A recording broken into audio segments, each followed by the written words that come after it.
কবিতাৰ শিৰোনাম ফুটপাথেই আমাৰ জীৱন।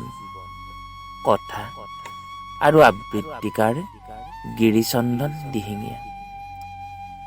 শীতৰ সেমেকা ৰাতি, নিয়ৰৰ টোপ টোপ টোপাল, পাছ ৰাতি নিৰিবিলি বতাহত গাৰ জিকাৰ খোৱা ঠাণ্ডাত তোমালৈ মনত পৰে মা।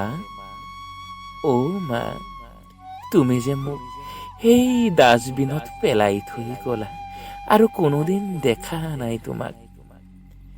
এতিয়া মই ডাঙৰ হলো মা, মোৰ বহুত লগৰ বন্ধু আছে। কেতিয়াবা চাই যাবাহিচোন আমাৰ ফুটপাথৰ ঘৰবোৰ। এতিয়াতো ফুটপাথেই আমাৰ জীৱন। ভাবিছিলো মোৰ মা দেউতা বৰ ডাঙৰ মানুহ, মোক মৰম কৰিব, মোৰ যি মন যায় সকলো কৰি দিব। এতিয়া চব মিছা, মই নিজেই সকলো। মোৰ মা দেউতা কোনো নাই।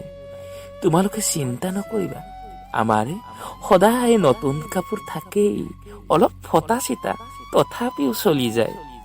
কোনোবাই অলপ খাই পেলাই দিয়াবোৰ আমাৰ বাবে ভগৱান। আমি একো কিনিয়ে পোৱা নাই, সকলোচোন ডাষ্টবিনত পায়েই, অকল খাবহে লাগে। ফুটপাথেই আমাৰ জীৱন। আমি পাইছো ইয়াতেই ভৱিষ্যতৰ সপোনবোৰৰ ঠিকনা। তোমালোক ভালেকৈ থাকিবা, মোৰ বাবে চিন্তা নকৰিবা, মই ভালেই আছো।